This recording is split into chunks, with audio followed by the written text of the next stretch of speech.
हाँ, hello dear students. तो आज हम पढ़ने जा रहे हैं कोन एंड सिलेंडर में एक नया टॉपिक, राइट सर्कुलर सिलेंडर के बाद वो है इनवेलपिंग cylinder.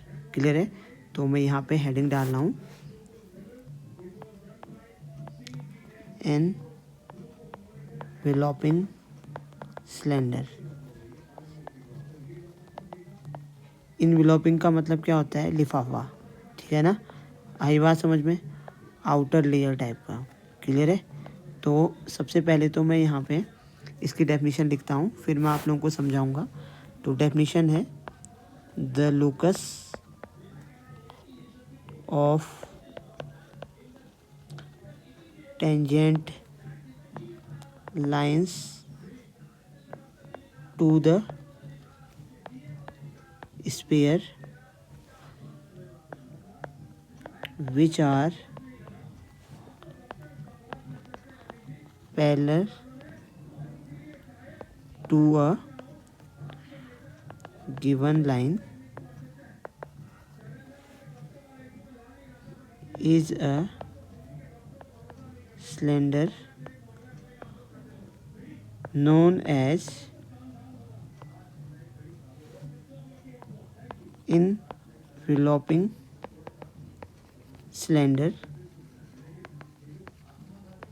of the sphere। Clear है? अब मैं थोड़ा सा समझाने की कोशिश करता हूँ।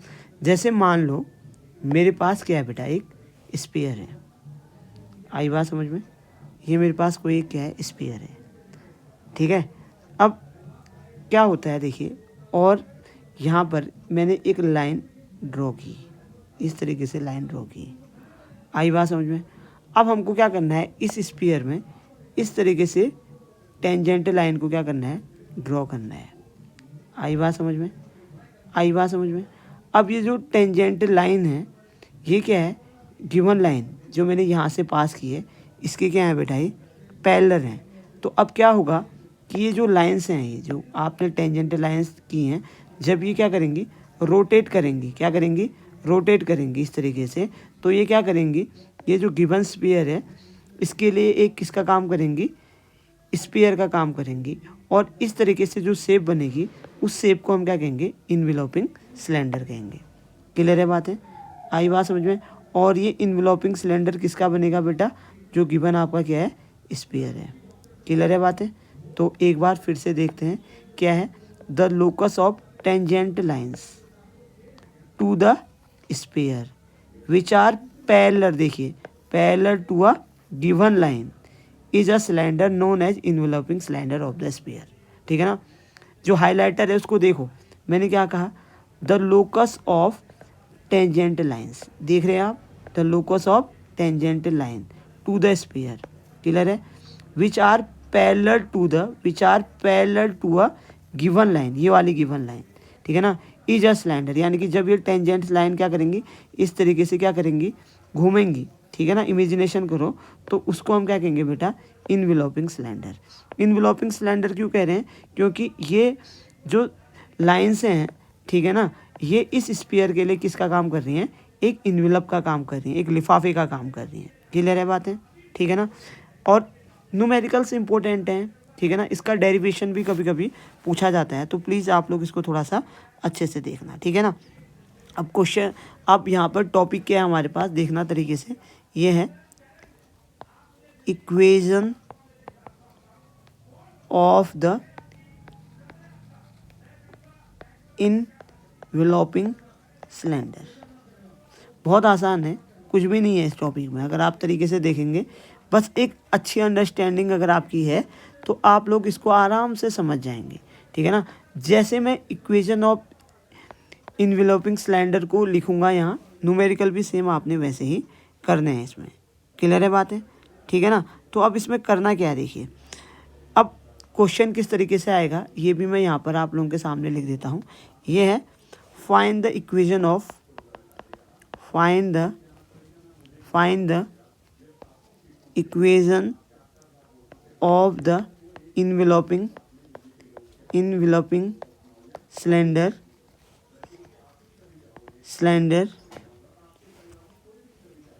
अब ये किसका होता है, ऑफ द स्पेयर, ऐसे करके ही आएगा क्वेश्चन, याद रखना। Of the sphere X square plus Y square plus Z square equal to A square. A क्या होती है, रेडियस होती है, ये तो पता ही है ना। Whose generators are parallel to the line x upon L is equal to Y upon M is equal to Z upon N. ये है लाइन, हाँ बेटा, ये है एक्सिस, ठीक है ना। इस एक्सिस के पैरेलल ही क्या है बेटा, आपके जनरेटर हैं। ये तो समझ में आ ही गया होगा, अब तक तो इतना पढ़ लिया है। तो देखिए इसको करना कैसे है आपने, तरीके से देखिए। सबसे पहले अब हो सकता है कि यहाँ पर आपके पास कोई दूसरी इक्वेशन हो और कोई दूसरी लाइन हो, करने की मेथड वही है जो मैं आपको समझा रहा हूँ, ठीक है। तो सबसे पहले क्या लिखेंगे आप, द गिवन स्पेयर इज, क्या है बेटा बताओ, X square plus Y square plus Z square equal to A square. इसको हम ले लेंगे इक्वेशन नंबर 1 ले लेंगे, ठीक है ना। एंड लाइन की इक्वेशन क्या है हमारे पास, X upon L is equal to Y upon M is equal to Z upon N. इसको ले लेंगे इक्वेशन नंबर 2 ले लेंगे, ठीक है ना। अब हम क्या करेंगे, कोई एक पॉइंट कंसीडर करेंगे यहाँ पर, ठीक है ना। पी पॉइंट आपको पता है ना, यहाँ पर इसके जो कोऑर्डिनेट्स हैं, मैं यहाँ पर x1 y1 z1 ले रहा हूँ। इस बात को भी यहाँ पर हम मेंशन कर लेंगे, हम लिखेंगे let p x1 y1 z1 be any point on a tangent line, ठीक है ना, पैरेलल टू द, किसके पैरेलल होती है बेटा, एक्सिस के, ठीक है ना। द लाइन, कौन सी लाइन है बेटा, ये लाइन है आपकी, कौन सी, सेकेंड लाइन की, इसके पैरेलल ये क्लियर है। एक्सिस की ये जो इक्वेशन दी है, क्लियर है। अब क्या होगा देखिए, अब अगर ऐसा है तब हम क्या कर सकते हैं, ये हमको पता है। Then the equation of this tangent line क्या होगी बेटा, खुद ही बताओ।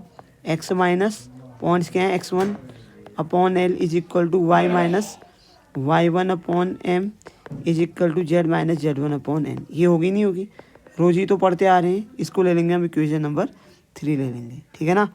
आई बात समझो, इसको क्या ले लेंगे हम, इक्वेशन नंबर 3 ले लेंगे। अच्छा बेटा एक बार बताओ, अगर मैं क्या करूं, यहाँ पर करूं, अब देखो मैं थोड़ा शॉर्ट कर रहा हूँ, ठीक है ना, या समझ जाओगे। अगर मैं इक्वेशन नंबर 3 को किसके इक्वल कर दूँ, मान लो के इक्वल कर लूँ, तो क्या मैं यहाँ से एक्स वाई और जेड की वैल्यू निकाल सकता हूँ ना। तो मैं यहाँ पर क्या ऐसा लिख दूँ बेटा, any point on this line is of the form, अगर मैं पॉइंट निकालना चाहूँ एक्स वाई जेड, तो बेटा ये ऐसा बनेगा, नहीं खुद ही बताओ, एल एक्स प्लस क्या, एल एक्स नहीं, क्या बनेगा, एक मिनट रुक जाओ, कि हमने के इक्वल लिया है ना, तो के होगा, तो कितना हो जाएगा बेटा, कितना हो जाएगा, एल के प्लस x1 होगा, वाई कितना होगा बेटा, एम के प्लस y1, और z कितना होगा बच्चों, z होगा एन के प्लस z1 होगा। क्लियर है बात है। ये कहाँ होगा बेटा, ये लाइन पे होगा, ठीक है ना। एक्स वाई जेड की वैल्यू हमने निकाल दी है, ठीक है ना। अब देखो, अब ये लाइन पे है, तो देखो आप खुद ही यहाँ पर देखो, क्या ये पॉइंट से आपका एक्स वाई जेड कहाँ, स्फीयर में भी होगा, बिल्कुल होगा। क्लियर है। तो यानी कि स्फीयर की इक्वेशन को क्या करेगा, सेटिस्फाई। अब खुद ही बताओ यार, सेकेंड यूनिट से हम ये सारे काम करते आ रहे हैं या नहीं आ रहे हैं, बिल्कुल करते आ रहे हैं। तो हमने क्या लिख दिया यहाँ पे, if it lies on the sphere one, so putting values of X Y Z in 1। अरे बेटा करना कुछ थोड़ी ना है इसमें। देखो जो गिवन स्पेयर है उसकी इक्वेशन आपको दी होगी, लाइन की इक्वेशन आपको दी होगी। आप क्या ले लोगे, सिलेंडर में एक पॉइंट ले लोगे, जनरेटर पे x1 y1 z1, तो उसकी इक्वेशन टेंजेंटल लाइन की आपकी निकल जाएगी। उसको के इक्वल रखोगे, के इक्वल रखने के बाद क्या करोगे आप, जो एक्स वाई जेड की वैल्यूज हैं उनको स्पेयर की इक्वेशन में रख दोगे, क्योंकि स्पेयर में लाई करेंगे तो उसको सेटिस्फाई करेंगे। बस उसको ही तो सॉल्व करना है हमने, है कुछ भी नहीं, ठीक है ना। बस आपने अच्छे से पढ़नी है चीज़ों को। अब एग्ज़ाम का टाइम भी नज़दीक आ रहा है, ठीक है ना। तो हमने कह दिया कि इक्वेशन नंबर 1 को सेटिस्फाई करेगी, और इक्वेशन नंबर क्या है बेटा, X square plus Y square plus Z square equal to क्या है, ए स्क्वायर है। क्लियर है, 1 था तो इसमें रख देते हैं। एक्स की वैल्यू क्या थी, एल के प्लस x1 का होल स्क्वायर प्लस वाई की कितनी थी बेटा, एम के प्लस y1 का whole square plus N K plus z1 का whole square equal to A square. अगर आप रोज़ वीडियो देख रहे हैं मेरी वाली तो मैं मान ही नहीं सकता कि आप लोगों को समझ में नहीं आएगा। क्लियर है। अब चलिए ओपन कर लेते हैं इसको, कितना जाएगा, L square K square plus x1 square plus 2 L K x1 plus M square K square plus y1 square plus 2 M K y1 plus N square K square plus z1 square plus 2 N K z1 equal to कितना आ जाएगा, ए square. यही तो आएगा ना। बस इसको solve करते रहना है बेटा, ठीक है। अब इसमें हम क्या कर देंगे, इसको क्वाड्रेटिक बना देते हैं। तो क्वाड्रेटिक के में आएगी नहीं आएगी, खुद ही देख लो भाई, क्वाड्रेटिक इक्वेशन आ रही है नहीं आ रही है। तो चलो करते हैं। के स्क्वायर वाले कौन कौन से टर्म्स हैं, L square M square N square, इनमें से क्या कॉमन आ गया बेटा, के स्क्वायर। अब के वाले टर्म्स को देख लेते हैं, तो कितना आ जाएगा, 2 एल x1 है या नहीं है बताओ, प्लस अगला क्या जाएगा, M y1 plus N z1 आएगा ना, यही तो आएगा। और क्या आ जाएगा यहाँ पे, के कॉमन लिया है, आएगा। और बाकी जो चीज़ें बच गई हैं उनको लिख दो भाई। अब जो बाकी चीज़ें हैं वो कांस्टेंट में आ जाएंगी, जैसे क्या आ जाएगा, x1 square plus y1 square plus z1 square, ठीक है ना, x1 square plus y1 square plus z1 square. अच्छा, ए को यहाँ ले आएंगे तो माइनस क्या, A square that is equal to 0। अब कहाँ है यार, देखो क्वाड्रेटिक की तो बन रही है ना, तो आप क्या कहेंगे, which is quadratic, short form लिख देता हूँ, क्वाड्रेटिक इन किस में आई है, के आई बात समझ में, ठीक है ना। अब देखिए यहाँ पर देखो, तरीके से देखो, ये इक्वेशन नंबर 3 है हमारी। अब देखो तुम एक बात बताओ मेरे को, ईमानदारी से एक बात बताओ मेरे को, ठीक है ना, बिल्कुल सोच समझ के एक बात बतानी है आप लोगों ने मेरे को। देखो बेटा, अब तुम देखो, जब आप इस क्वाड्रेटिक इक्वेशन को सॉल्व करोगे तो आपको क्या लगता है कि सेम वैल्यू मिलनी चाहिए या डिफरेंट। मेरे को लगता है कि अगर हम इस क्वाड्रेटिक इक्वेशन को सॉल्व करें तो हमें के की सेम वैल्यू मिलनी चाहिए। मतलब देखो ना, क्वाड्रेटिक है तो के की 2 वैल्यू मिलेंगी ना। जैसे देखो, जैसे जब इस क्वाड्रेटिक इक्वेशन को आप सॉल्व करोगे तो के की 2 वैल्यू मिलेंगे ना, क्वाड्रेटिक इक्वेशन में 2 वैल्यू मिलती हैं, ठीक है ना। तो अब वो जो 2 के की वैल्यू मिलेंगी, क्या वो सेम होनी चाहिए, बिल्कुल सेम होनी चाहिए। क्यों होनी चाहिए, खुद ही सोचो आप। इसलिए होनी चाहिए कि अगर के की 2 वैल्यूज आ जाती हैं आपके पास, देखो यहाँ पर देखो, जहाँ पर हमने के लिया है, अगर के की 2 वैल्यूज आ जाती हैं हमारे पास, मान लो, तो बेटा देखो के की अगर 2 वैल्यूज आ जाती हैं, यहाँ पर देखो ये के की वैल्यू 2 वैल्यूज आ जाती हैं, तो बेटा इसका मतलब क्या होगा कि x1 की, x की भी 2 वैल्यू आएंगी, y की भी 2 वैल्यू आ गई और z की भी 2 वैल्यू आ जाएंगी। तो फिर आपका टेंजेंट कैसे बनेगा, क्योंकि टेंजेंट तो किसी एक पॉइंट से पास होता है, इसलिए x y और z के लिए, ठीक है ना, के की क्या आएगी, सिर्फ एक ही वैल्यू आएगी। तो वही चीज़ हम लिख देंगे कि यार ये क्वाड्रेटिक तो है के की, लेकिन के की वैल्यू क्या आएंगी, जो मतलब के की 2 वैल्यूज आनी चाहिए और दोनों वैल्यूज क्या होंगी, आपस में सेम होंगी। आई बात समझ में, ठीक है ना। तो अब हम क्या लिखेंगे यहाँ पे, देखो ध्यान से लिखिए, यहाँ पर देखिए, ध्यान से लिखिए, both roots of this quadratic, ठीक है ना, इक्वेशन विल बी सेम। क्यों होंगे, अगर 2 डिफरेंट वैल्यू अगर आपकी के की आ गई, अरे तो तुम खुद देखो ना यहाँ पे बेटा, देखो तो क्या होगा, यहाँ पर देखो x की भी 2 वैल्यू आ जाएंगी, y की भी 2 वैल्यू आ जाएंगी और z की भी 2 वैल्यू आ जाएंगी। बट आपको तो पता है ना कि टेंजेंट किसी एक पॉइंट से पास होता है। आई बात समझ में। इसलिए इस क्वाड्रेटिक इक्वेशन को हम जब सॉल्व करेंगे तो वैल्यू क्या आएगी, एक ही आएगी। अब हम क्या निकालेंगे, डिस्क्रिमिनेशन निकालेंगे, ठीक है ना। वो जीरो आना चाहिए। वो क्या होता है, B square minus 4ac equal to क्या होता है, जीरो। अब देखिए यहाँ पर ये हो गया a, ये हो गया b और ये क्या हो गया, c हो गया। तो चलो करते हैं। तो क्या हो जाएगा, B square minus 4ac equal to zero या B square equal to 4ac वाला फॉर्मूला लगा दोगे, सॉल्व कर दोगे, आंसर आ जाएगा भाई। तो देखिए बी स्क्वायर क्या है यहाँ पे, ये है ना। तो कितना आ जाएगा फिर ये, 2 2 जा 4, ये तो आएगा LX1 plus MY1 plus NZ1 का होल स्क्वायर, ये तो आएगा बी स्क्वायर माइनस 4ac, चाहो तो इक्वल टू करो या माइनस 4ac कर लेते हैं। चलो -4, अब a क्या है बेटा, L स्क्वायर प्लस ये तो है ना M square plus N square 4a, और c कितना है, ये है कितना है, x1 square plus y1 square plus z1 square minus a square equal to कितना, जीरो आ जाएगा। क्लियर है। अब लोकस, ठीक है ना। अब क्या करेंगे, अब वही लोकस निकालने के लिए क्या करते थे हम, x1 की जगह x, y1 की जगह y और z1 की जगह क्या रखते थे हम, z। क्लियर है। तो क्या आ जाएगा हमारे पास, कितना आ जाएगा, देखो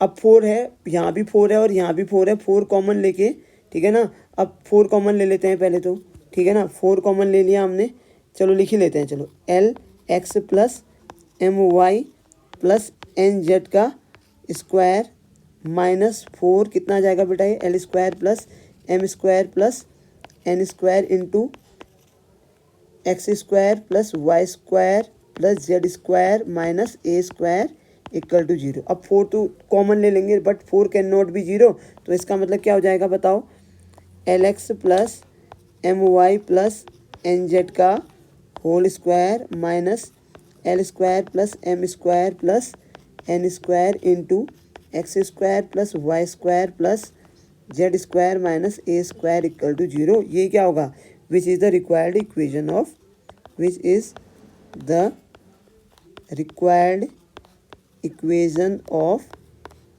इनवेलपिंग सिलेंडर। देखो कितना आसानी से आप बना लिया है, ठीक है ना। तो करना कुछ नहीं है, एक बार देख लो, एक बार मैं आप लोगों को बता देता हूँ क्या है। देखिए इनवेलपिंग सिलेंडर है। इनवेलपिंग सिलेंडर क्या होता है, देखिए अब देखिए इनवेलपिंग सिलेंडर क्या होता है। देखिए यहाँ पर ध्यान से, हमारे पास क्या है, एक स्फीयर है। इस स्फीयर के अक्रॉस हमने क्या किया, एक टेंजेंटल लाइन ड्रॉ की, जो किसके पैरेलल हैं बेटा, एक्सिस की लाइन के पैरेलल हैं। तो जब ये टेंजेंटल लाइन क्या करेंगी, रोटेट करेंगी, तो इस स्फीयर का क्या बनेगा, एक आउटर इन्वेलप बनेगा, इसलिए ठीक है ना, जिसका शेप क्या होगा, एक सिलेंडर की तरह होगा, इसलिए इसको क्या कहा जाता है, इन्वेलपिंग सिलेंडर। तो डेफिनेशन ही देख लो, the locus of tangential lines to the sphere which are parallel to a given line is a cylinder known as the enveloping cylinder of the sphere। Clear है। अब इक्वेशन कैसे निकाली भाई, मान लेते हैं हमारे पास स्फीयर की इक्वेशन क्या है, X square plus Y square plus Z square equal to A square है, ठीक है ना। और ये जो फिक्स लाइन है, ठीक है ना, जिसके पैरेलल क्या है, टेंजेंटल लाइन है, उसकी इक्वेशन मान लो क्या है, X upon L is equal to Y upon M is equal to Z upon N. इनको हम क्या कर लेंगे बेटा, इक्वेशन 1 और 2 बना लेंगे, ठीक है ना। अब फिर क्या करेंगे हम, इस सिलेंडर में एक पॉइंट पी लेंगे, ठीक है ना। आई बात समझ में। अब क्या करेंगे, जब टेंजेंट में पॉइंट क्या ले लेंगे, x1 y1 z1, तो भाई टेंजेंट लाइन की इक्वेशन क्या होती है, x minus x1 upon L is equal to Y minus y1 upon M is equal to z minus z1 upon N होती है। मान लो मैं इसको इक्वल ले लेता हूँ k के, तो यहाँ से x की वैल्यू मिल जाएगी, y की वैल्यू मिल जाएगी और z की वैल्यू मिल जाएगी। अब क्योंकि ये जो वैल्यूज हैं ये, ठीक है ना, एक्स वाई जेड है, ये स्फीयर में भी तो लाई कर रहे हैं ना, ये टेंजेंट है, तो यानी कि स्फीयर की इक्वेशन को भी क्या करेंगे, सेटिस्फाई करेंगे। तो जो हमारे पास एक्स वाई और जेड की वैल्यूज आई हैं, हम उसको कहाँ रख देंगे, स्फीयर की इक्वेशन में रख देंगे। तो चलिए रख दिया हमने स्फीयर की इक्वेशन में एक्स वाई और जेड की वैल्यू। फिर हमने इसको जब फर्दर सॉल्व किया तो हमने देखा कि भाई ये तो के में क्या है, क्वाड्रेटिक है। अब जब इसको सॉल्व किया जाएगा, सोचो तो के, क्योंकि क्वाड्रेटिक है तो के की कितनी वैल्यूज आनी चाहिए, 2 आनी चाहिए। लेकिन बात ये है कि अगर के की 2 वैल्यूज आ जाएंगी तो ऑब्वियसली है कि इसका मतलब क्या है कि एक्स की भी 2 वैल्यू आएंगी, वाई की भी 2 वैल्यू आएंगी और जेड की भी क्या आएंगी, 2 वैल्यू आएंगी। जो पॉसिबल नहीं है। क्यों पॉसिबल नहीं है? क्योंकि भाई टेंजेंट तो किसी एक लाइन से पास होता है, बट क्या हो रहा है, एक ही लाइन के लिए क्या होगा कि x की 2 वैल्यू, y की 2 वैल्यू और z की 2 वैल्यू आएंगी, जो पॉसिबल नहीं है। क्लियर है बातें? तो वही चीज़ हमने यहाँ पे लिख दिया, both roots of this quadratic equation will be same. ठीक है ना। फिर उसके बाद हमने क्या निकाल दिया, b² - 4ac निकाल दिया। अब हमारे पास b भी है, a भी है और c भी है। ठीक है ना, ये निकाल दिया हमने, इसको सॉल्व भी किया। उसके बाद हमने x1 की जगह x, y1 की जगह y और z1 की जगह क्या रख दिया, z रख दिया। तो हमारे पास रिक्वायर्ड क्या आ गया भाई, इक्वेशन आ गया किसका, इन्वेलपिंग सिलेंडर का। तो देखिए इतना टफ नहीं है, इंपॉर्टेंट है। ठीक है ना, राइट सर्कुलर सिलेंडर और इन्वेलपिंग सिलेंडर दोनों इंपॉर्टेंट है, इनमें से एक क्वेश्चन जरूर आएगा, ये तो मान के चलो आप। ठीक है ना, तो इसलिए इसको अच्छे से आपने देखना है। कल मैं आपको इसके न्यूमेरिकल करवा दूंगा और साथ साथ ही फिर मैं आपको सेकंड डिग्री इक्वेशन वाला जो लास्ट टॉपिक है वो भी उसी वीडियो में कंप्लीट करा के ये यूनिट आपकी कंप्लीट करा दूंगा। ठीक है ना, तो मिलते हैं नेक्स्ट वीडियो में, तब तक ख्याल रखें अपना और अच्छे से एग्जाम की तैयारी करें। Thank you and have a nice day.